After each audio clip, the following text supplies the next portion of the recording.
What up, people? This is Mr. You Know Who It Is. Back at it again. Oh, I'm sorry, that's the other guy. But all jokes aside, no intro. I just want to do this video, I guess piggybacking off of the one and only OSHAY Duke Jackson and his commentary on, I guess, Tariq Nasheed's, his rendition or his response on this situation about this Samarah691 chick on TikTok. And you know, how can I put this?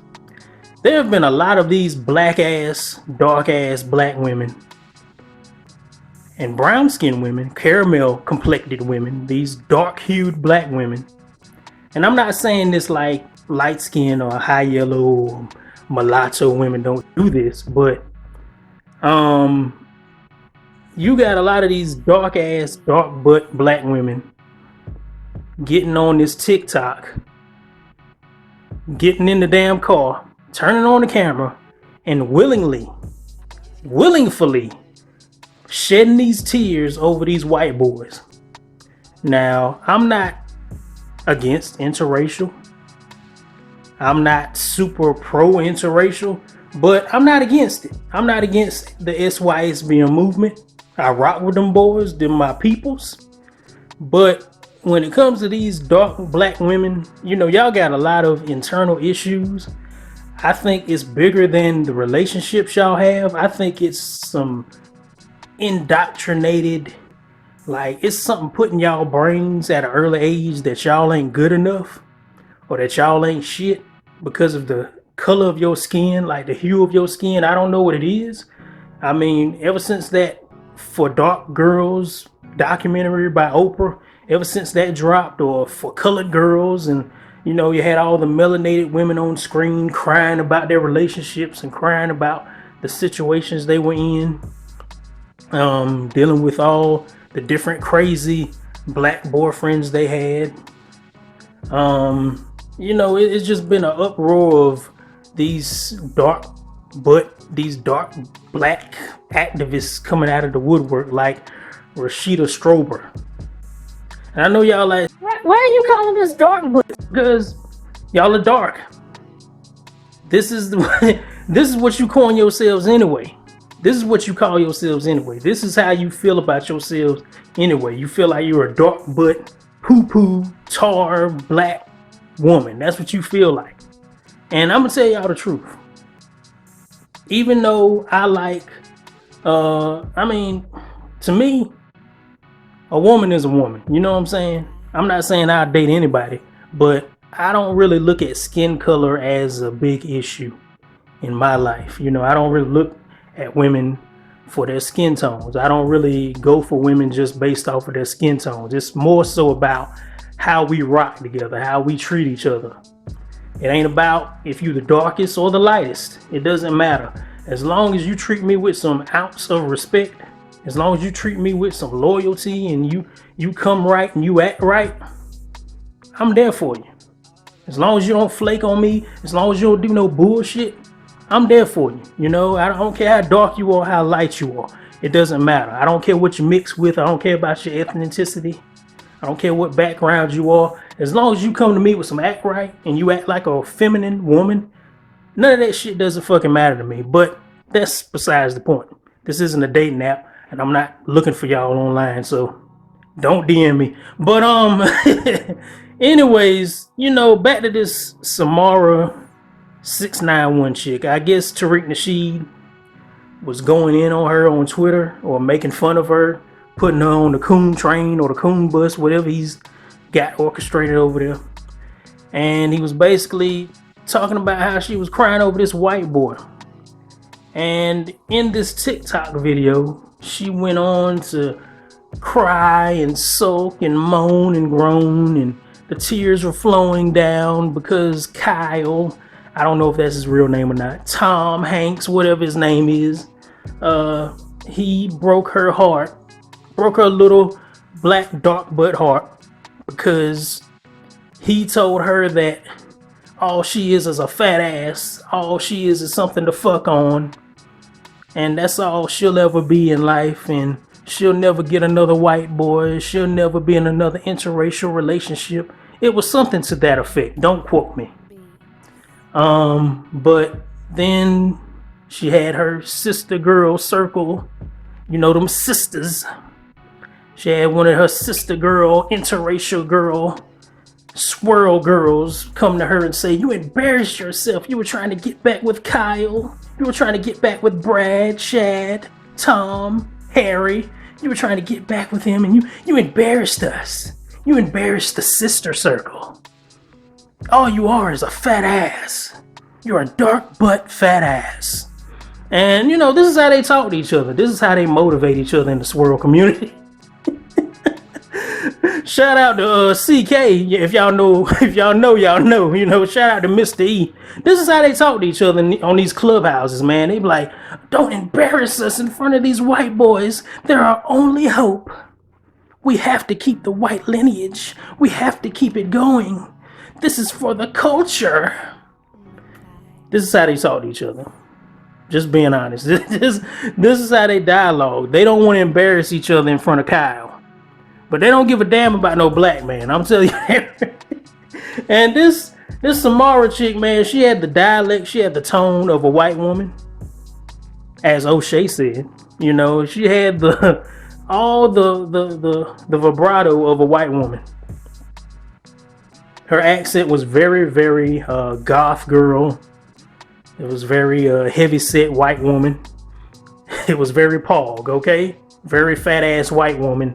White girl sounding. So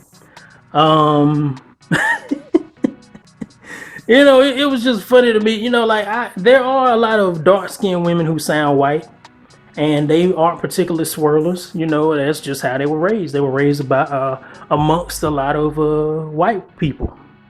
Just is what it is. I mean, I don't fault them for that. That's where their parents wanted them to be. But they fall for these white boys so easily. I mean, without question. They don't look for no black dude, like, ever. Like, they just around white folks, and that's who they get with. And, I mean, I don't really fault that either. If that's your environment, that's your environment. But they really be into it with these white people, man. They really be into it with these white boys, man. They really want a white boy in their life. They really, really need one. Like, to the point where they get on TikTok and fucking bawl their fucking eyes out. Over that Kyle. Over that Chad, man. Like, this is how bad it is, man. But you don't never see none of these motherfuckers crying that hard over Tyrone. Like, Tyrone, he got good dick, but he ain't all that. You know, they not gonna cry that hard over no goddamn, over no Jerome. No Daquan. Like, I mean, yeah, you got a few that'll do that, but not too often. You don't see too many black women doing that on TikTok, on a fucking worldwide overseas website. You don't see them just bawling their eyes out over another black person. It just doesn't happen like that. But I'm not surprised, you know, because this is how society is set up. This is the matrix, as my dude Young C says. This is the matrix that we live in. This is the society we live in. White men, Chad in particular, Kyle, Tyler, you know, they get the best of the best. I mean, I ain't saying Samarah691 is the best black woman in the world. I'm not saying that. I'm just saying they get their pick of the litter. They get their choosing of black women. And I've seen quite a few weird looking white boys with some rather big dark skinned black women. They have babies with them. So, I mean, I live in the South, so that's not uncommon. And I also want to tack this sad grave story on this video. Just want to get it in there, just get it out of the way. In Houston, Texas, a booty model, let's just put it out there. IG model, Merecedes Morr, M-O-R-R, was found dead, strangled by a Kevin, I forgot his last name, but it sounded Latino or Hispanic. He was the guy that followed her, that traced her down. Like they're saying that she never knew this dude. They say, you know, her family is saying they never met this dude, but you don't know who these women talk to on a daily basis. You don't know who they interact with on these IGs and on these OnlyFans. I don't know if she had OnlyFans, but she could have had other websites she was on, and she could have talked to random people. And I'm not saying that Merecedes Morr was a bad person, but you don't know. Maybe she had a bad day. Maybe she went off on him or something, or maybe it was a bad exchange of funds. A lot of people saying, well, you know, she ain't no prostitute. She ain't no who. I mean, we don't know. We don't know what deal was worked out. We don't know if she was into the drug game. You know, he might have been a part of that cartel. You know, I mean, it could be anything. I just think it was just, you know, what the bare bones of it was. He was an intruder. He got into a gated community. He got into her unit, her apartment, and he strangled her. And then he killed himself. You know, it was a homicide, suicide, whatever you want to call it. And this wasn't a black man. This was a Hispanic man. And my point of bringing this up is that, you know, a lot of sisters, you know, just like OSHAY said on his video about her, you know, yeah, we can't say that a lot of sisters are unprotected, but, you know, there are many sisters out here who think they can handle themselves in this world. They think they can take on anybody. You know, when it comes to, you know, violence, when it comes to people invading their space, when it comes to these random dudes walking up on them, which aren't always black men, they think they can take these dudes. You know, they think they can fight these white dudes and swing on these Latino dudes or swing on these Arab dudes like they do black men, and it doesn't always pan out. Like, these other races of men don't give a damn about sisters like that to spare your life. Like, when they feel like you threatening them, especially these foreigners, they gonna kill your ass. And I'm not saying Merecedes Morr deserved it, because it could have very well just been an intruder. He could have just been a crazy motherfucker who just knew about her and was obsessed over her, and he went over there to just kill her, and because he couldn't have her. But even in saying that, you know, a lot of these women think they can handle themselves. They think they can handle any violent situation. They think they can handle any man. They're stronger than any man.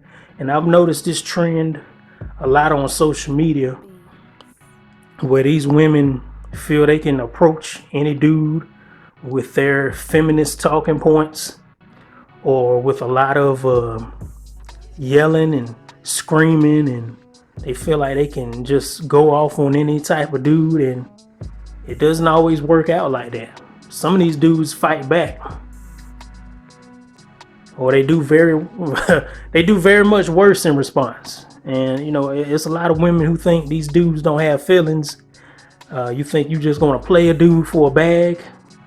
You think you just gonna run game on a random dude and skirt off with his money. Like, it doesn't always pan out like that. You know, you gotta understand, like, this dude, he got resources. He got ways of finding you. Like, if somebody want to get to you, they can always get to you. You know, shout out to Jada Black when he did his review on this video. Like, he said, hey, if somebody want to get to you, it don't matter how gated your community is. Everybody ain't gonna tell. Everybody ain't gonna snitch. Everybody ain't gonna call the police. They may have thought that was a dude that was coming to see her. They may have thought she was a prostitute. They may have thought that she was selling ass on OnlyFans or some shit like that, which is sad. You know, but I mean, I know it's a lot of sisters gonna make videos saying, you know, where's black men? You know, why ain't black men protecting us? And we're your sisters. I mean, like, my thing is, like, where are these feminist movements? Where is Black Lives Matter? Where are these groups? Where are these collective liberal groups to help y'all? Where's the gay community? Where are they in this? Why aren't they helping? Y'all support them, why ain't they supporting y'all? That's my question. Because black men have been out of the black community. They've been out of the picture of the black community for a long time. So I don't even see how this comes back to us, because that wasn't a black man who strangled Merecedes Morr. And you know, I hate to make this situation that, but I gotta make it that, because when you break down the black families, this is what we come to. We come to unguarded women and children. When you push out the black male, you know, the strong black male, not just any black male. But it is really a sad case. And, you know, the reason why I tacked this onto the Samarah topic is because, I mean, in my crazy mind, it's kind of the same scenario, you know, like, you got sisters crying over other races of men, and you got sisters getting killed, murdered by other races of men. And, you know, a lot of these women talk about divesting. They talk about going their own way, going to another side. And this is the result. Not saying Merecedes did that, but she was alone, man. She had no protection. But that's Mr. You Know Who It Is. Let me know what y'all think about these two topics. And I'm out here, man. Subscribe, like, comment, favorite, share. Peace.